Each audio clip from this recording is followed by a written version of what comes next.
The seismic reflection method can yield spectacular images of the subsurface, but sometimes these images are not all that they seem at first sight. The way the seismic data are recorded, stacked and processed can create artifacts that in turn can mimic real geological structures. Not only can these artifacts confuse the interpreter, leading them to infer bogus geological structures, these artifacts can also obscure real reflectors, the geology that we're interested in.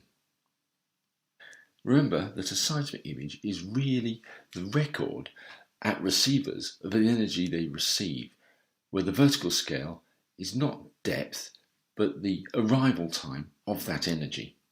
So the image we make depends on how we create the plot of those arrivals. Here we're going to look at a few types of artifacts. We're going to look at things called multiples, and then we're going to look at the effects of migration and the misplacing of seismic energy in the record. So let's start off with multiples. Here's a seismic profile from offshore Alaska, and we can see a really spectacular seabed there at the top. The top of the image itself is not sea level, so we're quite a long way below sea level before we find the seabed. But if you look deeper in the profile, in the record itself, you can see this ghostly shape which mimics the shape of the seabed. This is a multiple. So how does it form? Well, multiples are reverberations of the seismic energy between the seabed and the sea surface, and they create this ghostly echo-like shape. So we can sort of illustrate this in a cartoon. So here's a seismic vessel on the sea surface, and it will have a set of streamers, and it will bounce energy from the surface of the water down to the seabed, to that patch there that we picked out on the bottom. And we're going to plot the record now of that first reflection. There it goes. So the seabed will be detected by this first reflection coming from it. But some of the energy, when it gets back to the sea surface, returns and bounces back to the seabed again. So it reverberates within the water column. So when we plot this on a two-way time display, we see this reverberation plotting beneath the first primary reflection. And of course the reverberations can continue, although they'll get weaker over time, so we might expect a third multiple to occur, although in our particular example this would plot below the level of the diagram. Let's look and see how this plays out with a shaped seabed that we've got on here with some highs and lows on it. So with our first primary reflection, it would be imaged like this in two-way time space. So the journey time from the seabed and back plots like this on our profile, imaging the seabed. But reverberations will occur so that the seabed will appear in our two-way time plot multiple times. These recurring repetitions of the seabed are spaced equally, exactly offset by the travel time from the sea surface to the seabed.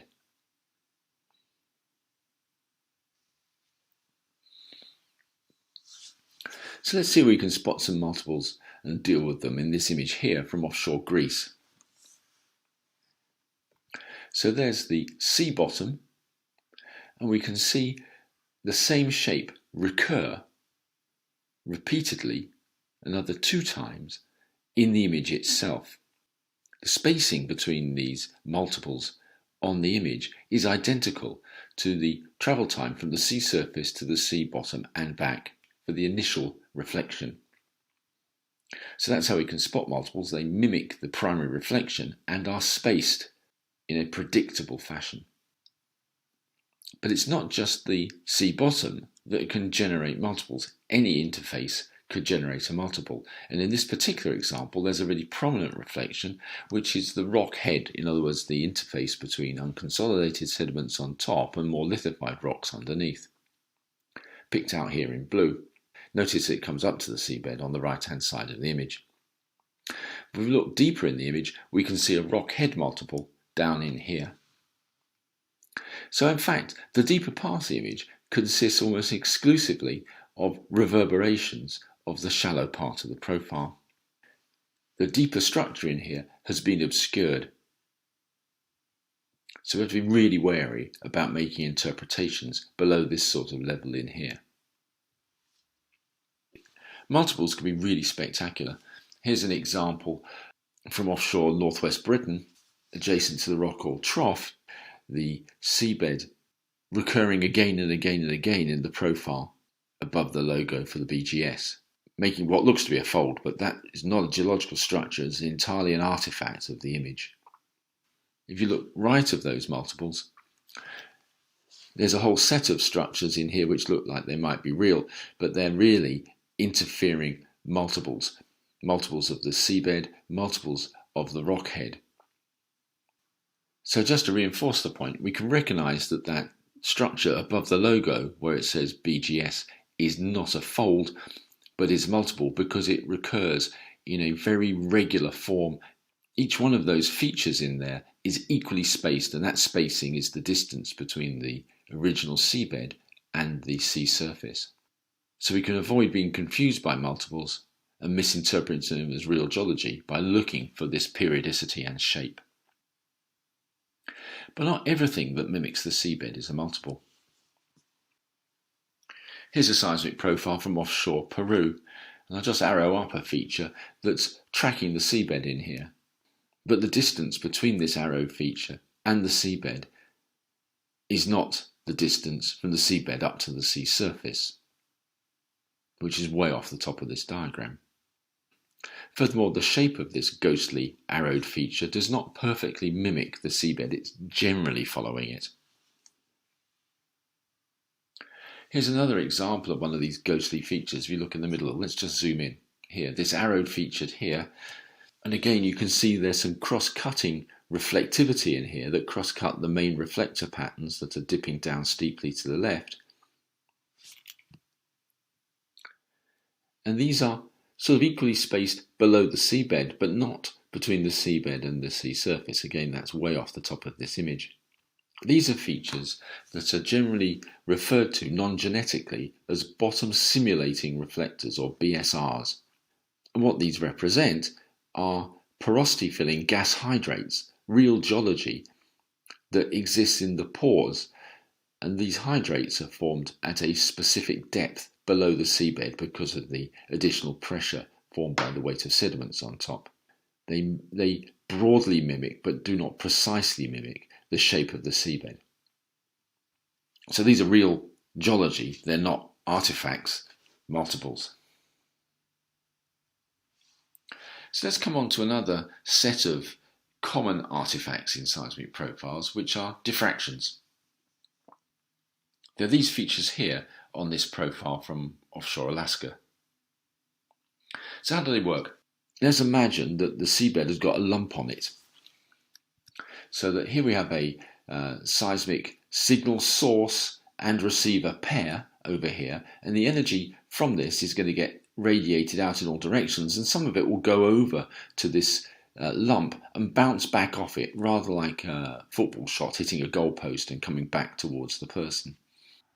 So on our plot, we would assume that the energy has not come from the side as shown in reality, but directly below our source-receiver pair, as shown on the diagram underneath. So let's move our receiver pair and see what happens. So here's another one, and again the image, some of the energy will come back from over here, but we'll plot it vertically beneath the source-receiver pair, and again, and again, and again, and again. And of course, as we keep going, we'll see the other side. So the energy would plot in this parabolic form. It's not the reflection of a horizontal surface. This is the energy received back from a point. It's a diffraction pattern.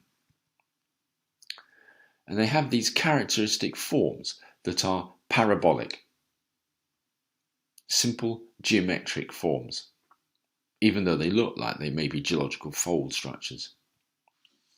So how are these dealt with in seismic processing? So when we plotted the energy coming back from our diffractor, we assumed initially that it came from directly beneath our source-receiver pair.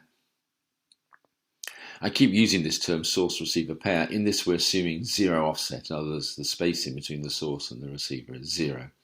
How we precisely do this would depend on the gather,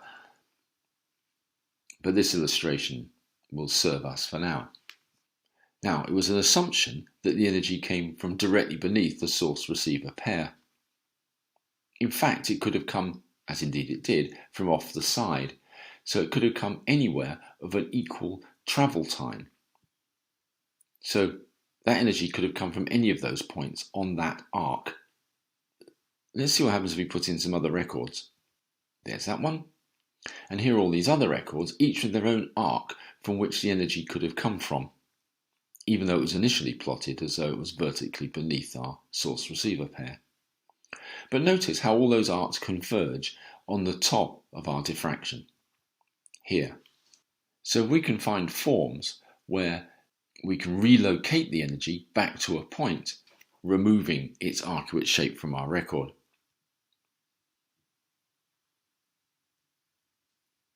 This process of relocating the energy to a point we believe it to originally come from is called migration.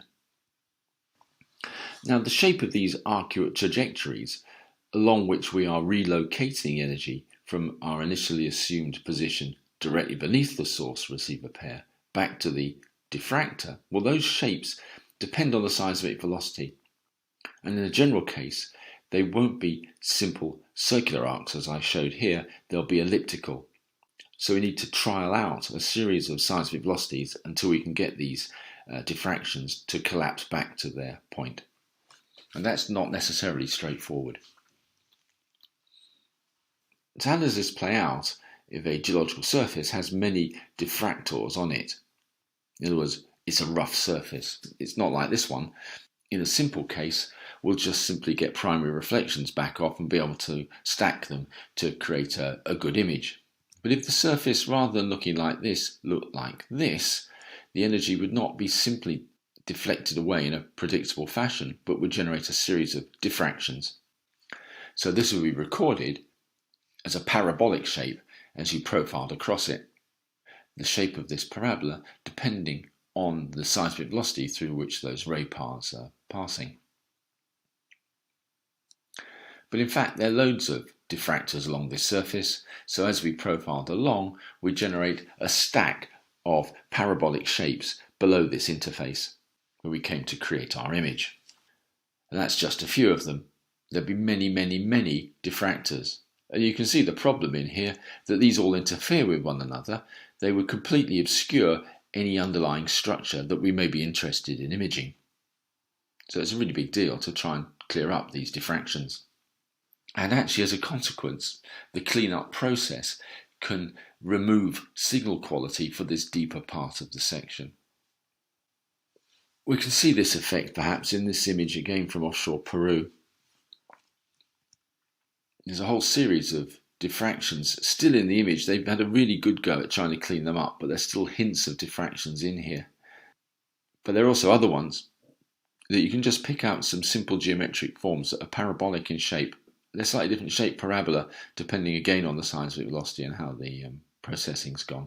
So there's some other ones not only at this interface but also in the material above. As I've said, the processing of this image, they've had a really good go at trying to remove the diffractions. There's still a hint, and there's also a loss of signal around these features.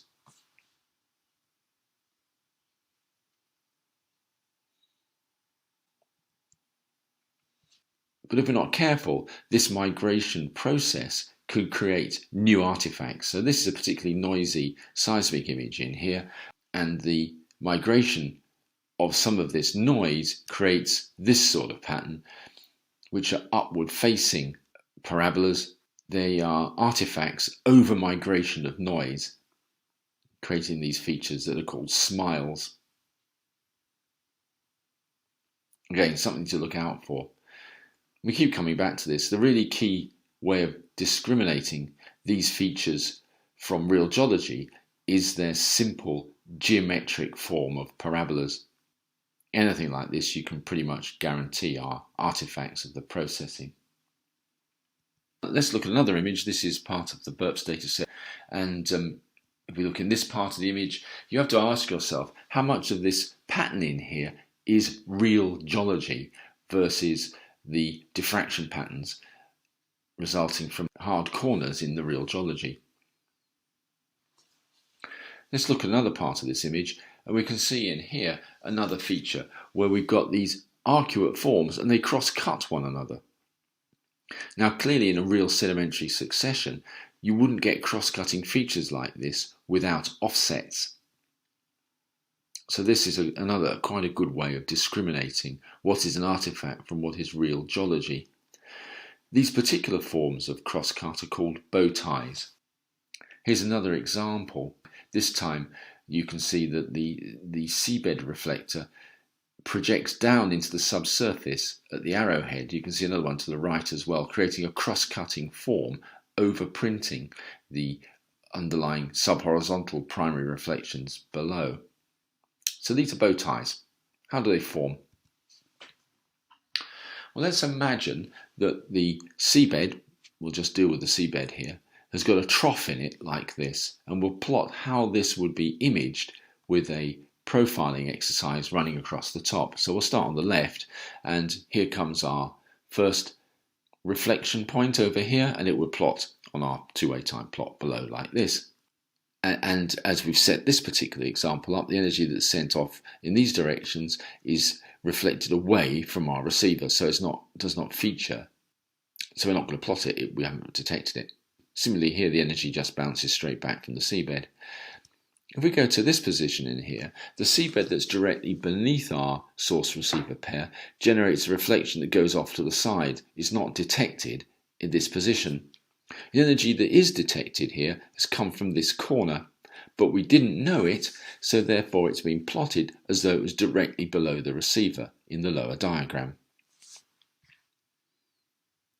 Let's move to here, and again we can see that the energy from here has come off from the side. We don't know that, it's plotted simply directly below the source-receiver pair. But actually, this particular source-receiver pair will also receive energy back from over on this side of the trough. But again, we don't know it's come from over there. It'll plot directly beneath the source-receiver pair. So as far as this position is concerned, it's seen two reflections off the same interface, one after the other, so one is plotted at a shorter two-way time than the other, but the same place in space horizontally. Let's keep going. So this time in the middle of the trough we're actually receiving energy from both sides as well as potentially from the middle of the trough itself, all plotting in a cluster in this case on the diagram below. And as we keep going we'll do the same thing again as we emerge from the trough on the other side. If we join up all those dots, which we do if we had intermediate shot points between all the places we've looked at already, we define two arcs like this that meet in the middle, creating this bow tie shape. So this cross-cutting shape is an artifact of the way in which the data is stacked. So this bow tie shape indicates there's a trough there, it's an artifact of the trough shape, and the real seabed has this sort of shape. There's no real cross-cutting structure there just below the seabed. So those are bow ties. They can occur from any trough-like shape, so they can occur from synformal structures below the seabed as well. Because they have a simple geometric form, in many commercial data sets they'll be removed, but the act of the removal, the migration, can reduce the seismic quality below. Finally, let's look at a really common sort of migration problem, and this relates to fault structures. Let's look at this image in a little bit more detail.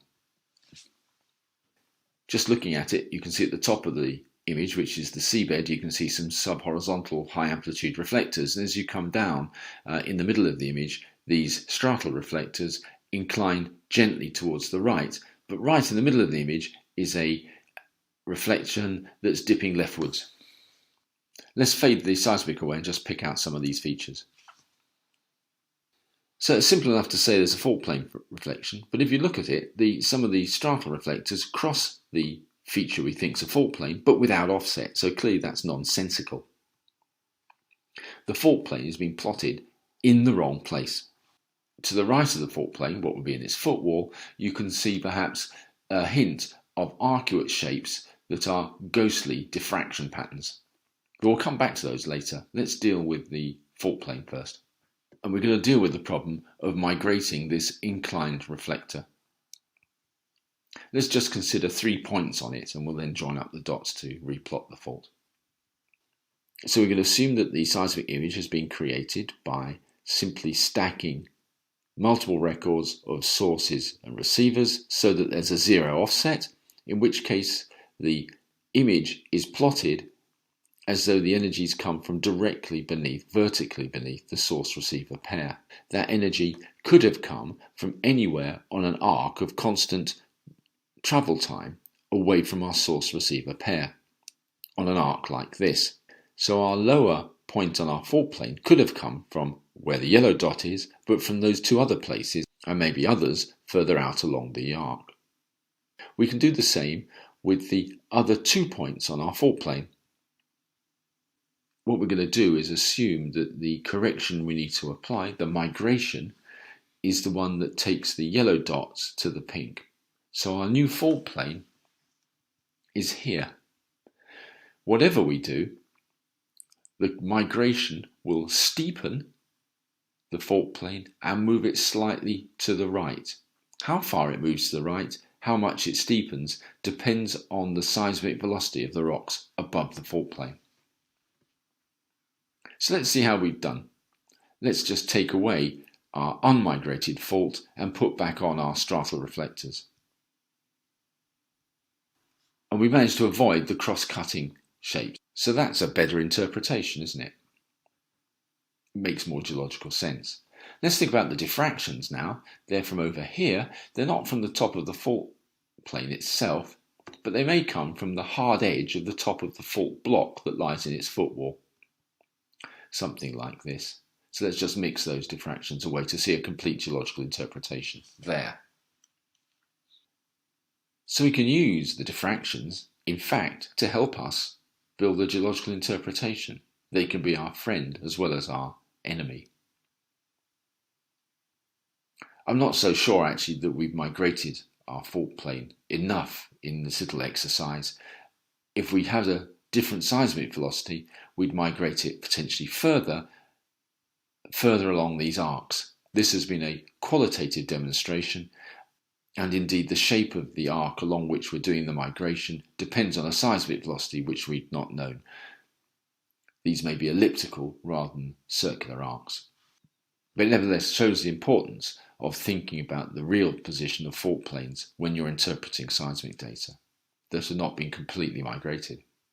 You have to ask yourself, in fact, whether this is the correct position of the fault or indeed whether it's steeper still somewhere in here.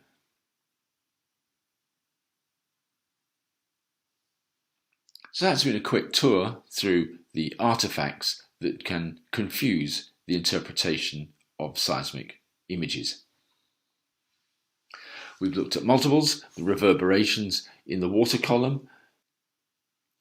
We've also spent time looking at migration, particularly these diffractions and their composite features, Bowties, and how the migration of just noise can create other artifacts in turn called smiles. All of these features may mimic things like geological fault structures, but because they appear with geometric forms as parabola, the regularity of those features is highly unlikely to be really geological. Real geological structures are more complicated than simple parabola, and the cross-cutting features generally make no geological sense. Those two aspects allow us to identify and not become confused by artifacts. We don't want to be tempted to draw in bogus geological structures as we build up interpretations of the subsurface using seismic images.